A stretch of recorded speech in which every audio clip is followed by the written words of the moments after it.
Anda menyaksikan Breaking News Kompas TV, Saudara, bersama saya Adisti Larasati. Yang Anda saksikan ini adalah proses di mana tim dari dapur makan bergizi gratis saat ini masih terus mempersiapkan dan juga memasak. Untuk hari ini kita ketahui bersama program makan bergizi gratis akan dimulai 6 Januari 2025 dan program makan bergizi gratis ini dimulai serentak di 190 titik yang tersebar di 26 provinsi di Indonesia. Dan saudara, program ini terrealisasi sebelum genap 100 hari pemerintahan Presiden Prabowo Subianto dan juga Wakil Presiden Gibran Rakabuming Raka. Seperti yang kita ketahui bersama, saudara, di masa kampanye terdahulu, Presiden Prabowo Subianto dan juga Wakil Presidennya Gibran Rakabuming Raka memang ada beberapa program prioritas. Salah satunya adalah program makan bergizi gratis. Dan hari ini sebelum genap 100 hari pemerintahan Presiden Prabowo Subianto dan Wakil Presiden Gibran Rakabuming Raka, program makan bergizi gratis ini dimulai serentak di 190 titik yang tersebar di 26 provinsi di Indonesia. Sejumlah wilayah, saudara, saat ini akan melakukan makan bergizi gratis dan yang Anda saksikan ini adalah visual di mana di Surabaya, Jawa Timur, di mana seorang guru ini terlihat memperlihatkan bagaimana menu makan bergizi gratis di salah satu sekolah di Surabaya, Jawa Timur. Kita akan lihat bersama apa saja menunya di hari pertama pelaksanaan makan bergizi gratis yang dilakukan serentak secara nasional. Ini dia, ada sayur, kemudian ada protein, kemudian juga ada nasi di sana, ada buah dan juga susu. Oke, ini adalah menu yang ada di salah satu sekolah di Surabaya, Jawa Timur, di mana hari ini pelaksanaan makan bergizi gratis akan dilakukan serentak secara nasional di 6 Januari 2025. Terlihat bahwa salah satu guru ini memberikan edukasi kepada salah satu murid bahwa memang inilah menu makan bergizi gratis di mana terdapat ada karbohidrat di sana, nasi, kemudian ada sayur mayur di sana, kemudian juga ada protein dan juga buah-buahan serta susu di dalam kotak makan yang sebentar lagi, saudara, akan diberikan kepada para siswa dan juga siswi. Ada sekitar 18.000 porsi makan bergizi gratis yang memang sudah siap disalurkan ke sejumlah sekolah, saudara. Salah satunya adalah di kota Depok, Jawa Barat. Ada 6 dapur Satuan Pelayanan Pemenuhan Gizi atau SPPG yang kita tahu di kota Depok, saudara. Sementara ini adalah visual di Sidoarjo, Jawa Timur. Dan untuk lebih lengkapnya kita akan tanyakan kepada jurnalis Kompas TV Nanda Aprilia yang ada di dapur Satuan Pelayanan Pemenuhan Gizi atau SPPG di kota Jakarta. Nanda di Bogor, maaf, kami akan tanyakan.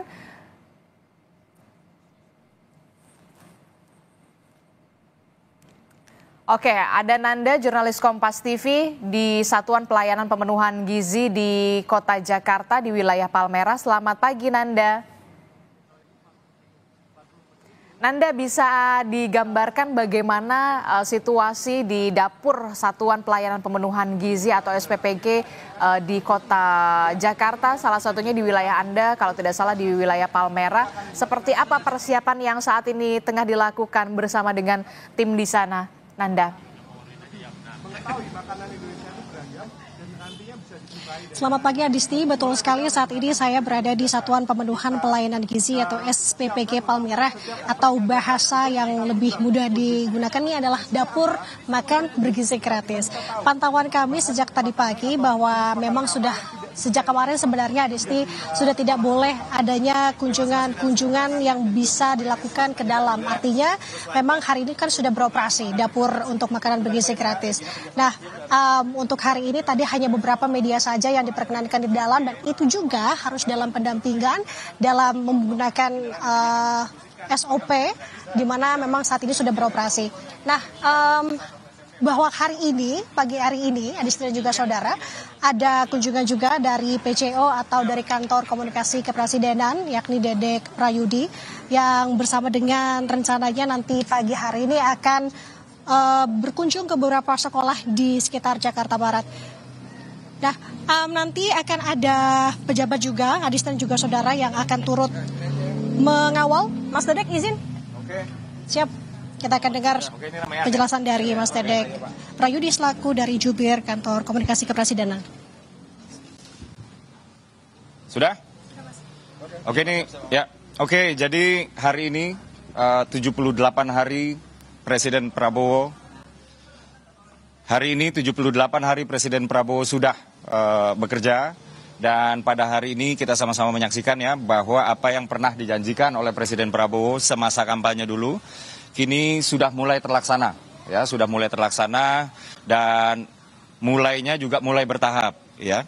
Jadi hari ini beroperasi sekitar 190 SPPG atau Satuan Pelayanan Pemenuhan Gizi, atau kalau bahasa awamnya disebut dapur MBG, ya, yang per masing-masing SPPG itu bertanggung jawab untuk dari membeli bahan baku, ya, kemudian mengolah atau menyiapkan makanan sampai pendistribusian itu sebanyak 3.000 porsi. Nah, porsi-porsi tersebut dibagikan kepada pertama, ya, ibu hamil, lalu kedua ibu menyusui, lalu ketiga balita, lalu keempat anak-anak sekolah dari SD kelas 1 sampai dengan mereka tingkat terakhir di SMA atau sederajat. Nah, bertahap yang dimaksud ini hari ini memang betul 190 SPPG, yang dimana itu sekitar 570 ribuan ya penerima manfaat. Lalu besok akan bertambah, lalu besok lusa akan bertambah, lalu minggu depan akan bertambah banyak dan lain-lain. Dan ini ya kami rencanakan pada awal Maret nanti ya, awal Maret nanti sudah beroperasi sekitar 937 SPPG, yang dimana itu artinya sudah akan ada penerima manfaat sebesar kurang lebih 3 juta orang penerima manfaat. Kurang lebih demikian ya. Kalau untuk ibu hamil hari ini memang belum ada ya Mas, itu seperti Sudah apa? ada di beberapa titik ya. Sudah ada di beberapa titik. Kemarin juga saya sudah melakukan rapat ya dengan kawan-kawan BGN, dan kami sudah mendapatkan informasi bahwa Posyandu juga sedang dilakukan aktivasi besar-besaran ya. Jadi untuk ibu hamil, juga untuk ibu menyusui, juga untuk anak balita, ini sudah diuji cobakan juga di beberapa titik. Dan makanan tersebut dibagikan dengan 2 skema. Ada dengan skema yang para penerima manfaat itu menjemput, ada juga dengan skema yang penerima manfaat menunggu untuk diantarkan makanan. Nah, untuk skema yang kedua ini dikarenakan memang kadang-kadang ibu-ibu hamil itu kan mobilitasnya sudah harus dibatasi ya, karena kehamilan dengan misalnya sudah sekian bulan itu sudah tidak bisa terlalu banyak bergerak. Demikian. Bang, ini kan kontrol dari pemerintah itu ke depan bakal seperti apa Bang, terkait pertimbangan siswa-siswa nanti? Apakah ada timbangan atau diukur juga tingginya nanti Bang? Oh ya, sudah pasti.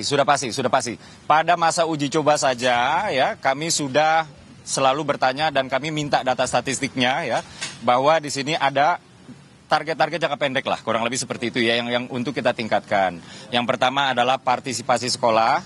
Ini artinya kita menginginkan ya anak-anak yang sekarang seharusnya usia sekolah tapi nggak sekolah. Ya, ini ketika tahu bahwa akan ada dibagikan makanan bergizi di sekolah, ini mudah-mudahan orang tuanya mau ya untuk menyekolahkan anak-anaknya. Kurang lebih itu yang pertama, terutama anak-anak SMA misalnya ya. Lalu yang kedua adalah absensi sekolah. Nah, absensi sekolah ini kaitannya dengan tingkat kehadiran siswa-siswi kita di sekolah, dan sudah kita uji cobakan selama kurang lebih 10 bulan sampai dengan setahun terakhir. Ini memang terdapat peningkatan yang sangat signifikan. Nah, ini cerita behind the story-nya agak lucu ya. Jadi misalnya menu hari ini kan nggak dikasih tauin kemarinnya nih ya. Sehingga anak-anak itu ada penasarannya, kurang lebih seperti itu. Jadi suatu hari pernah ada hari Rabu menunya itu menu daging dan salah seorang siswa itu nggak hadir. Nah di hari Kamisnya siswa tersebut digoda-godain sama teman-temannya gitu. Jadi dibilang, kamu nih kemarin nggak masuk, kita makan daging loh. Nah jadi misteri dalam tanda kutip inilah yang kemudian membuat anak ini semakin antusias untuk datang ke sekolah. Di samping memang absensi ini meningkat, tingkat kehadiran meningkat dikarenakan memang anak-anaknya juga semakin sehat. Demikian. Bang, kalau di sini menunya apa sih Bang? Terus di sini menjangkau mana aja Bang? Nah ini pertanyaan yang cukup mikroskopik ya. Artinya pertanyaan cukup mikro, ini silakan nanti dijawab oleh Kepala SPPG atau SPPI sebutannya. Ini di samping saya ada Mas Yuda ya. Kalau untuk yang generik, pertanyaan-pertanyaan tingkat nasional misalnya ya, ini saya bisa menjawab. Tapi kalau sudah detail teknis SPPG silakan ke Mas Yuda. Silakan Mas. Oke, baik. Jadi untuk menu sendiri per hari ini itu kita ada 2 gelombang. Di gelombang pertama itu kita menunya adalah nasi, kemudian ayam goreng tepung, terus ada tahu goreng, kemudian ada sayurnya itu tumis kacang panjang dan buah jeruk. Untuk yang gelombang kedua itu kita ada nasi, kemudian ayam teriyaki, kemudian tadi tahu goreng, sayurnya oseng kacang panjang dan buahnya adalah jeruk. Begitu. Jangkauannya berapa Mas? Ya. Porsi berapa itu harganya? Oke, untuk proporsinya kita lakukan ini sebenarnya kan sudah sekitar 2 bulan. Kita sudah bisa takar bahwa porsi per hari itu di bawah 10.000. Kita sudah bisa pastikan bahwa itu termasuk juga di hari ini. Termasuk juga di hari ini porsinya dengan kualifikasi tadi menu seperti itu kita di bawah 10.000 begitu. Ada kesulitan nggak sih Mas dengan kualifikasi harus di 10.000 begitu dalam penyediaan makanan? Oke. Hal ini menjadi sebuah tantangan, kita sama-sama terlebih kami di Jakarta. Tetapi proses yang kami lakukan adalah kami menggunakan sumber daya dari lokal. Dan di situ adalah kita memanfaatkan UMKM lokal juga, jadi kita bisa dapatkan harga yang relatif terjangkau begitu. Terkait tenaga kerja yang masak-masak di sini itu direkrut dari mana sih Bang? Oke, untuk yang perekrutan itu awal dari pihak Kodim, terus kami cek satu-satu, kami wawancarai satu-satu apakah betul memang orang itu cocok dengan posisi di dapur, kami cek betul satu-satu dan kita wawancara begitu. Ada ahli gizi juga Bang?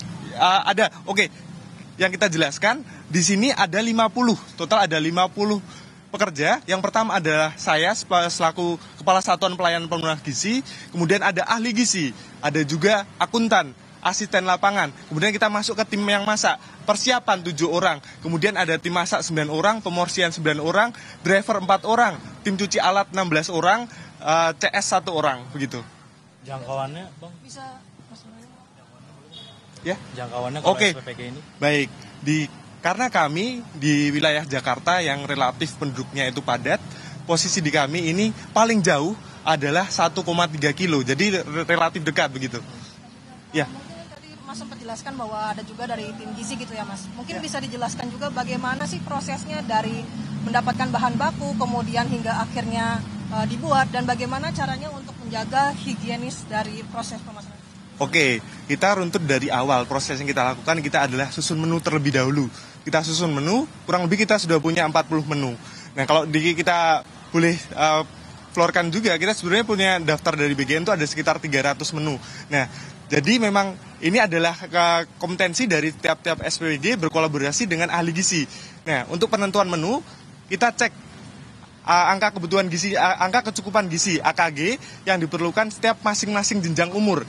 Setelah kita tentukan AKG itu kita juga pilih bahan baku yang terbaik dari lokal. Jadi karena kita berbasisnya lokal, kita sumber daya itu berasal dari lokal. Proses ketika bahan baku itu masuk, kita lakukan pengecekan, baik itu jumlah kilonya, kemudian spesifikasinya, apakah sesuai dengan yang kami butuhkan atau tidak. Kalau tidak, otomatis itu akan di-reject, kemudian kami mintakan yang baru. Selanjutnya, proses di awal tadi kita lanjutkan dengan proses inspeksi. Kita punya ruang inspeksi untuk memastikan bahan baku yang kami terima itu adalah kualitas terbaik. Tidak busuk, tidak terlalu matang segala macam. Itu kami timbang juga untuk nantinya kita tukarkan. Begitu. Proses kemudian kita lanjutkan ke pencucian, pemotongan. Setelah proses itu berlangsung, kita langsung simpan di pendingin. Supaya apa? Kita menjaga kualitas dari bahan baku. Kita selalu menjaga proses hygiene dan sanitasi. Kita selalu terapkan bahwa seluruh karyawan di kami harus menggunakan APD.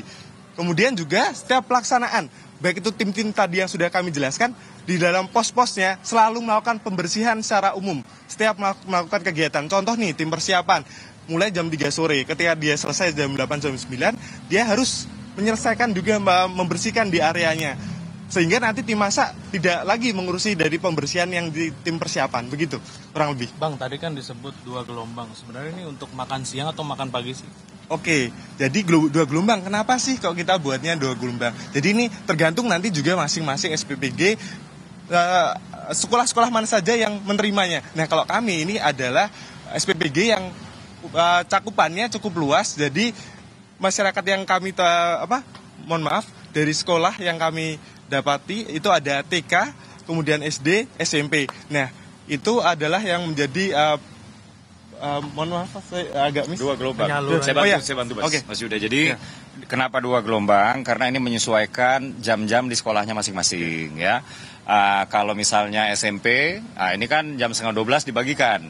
Tentu saja anak SD kan nggak bisa, karena anak SD kan pulangnya lebih dulu. Sehingga kemudian anak SD dibagikannya jam setengah 9. Jadi pembagiannya itu dibagi berdasarkan gelombang waktu. Ini dikarenakan memang waktu-waktu sekolah ini kan berbeda-beda ya. Dari tadi Mas Yuda sudah menyampaikan kandungan gizi yang sesuai dengan kebutuhannya aja, sesuai umur aja udah beda-beda gitu.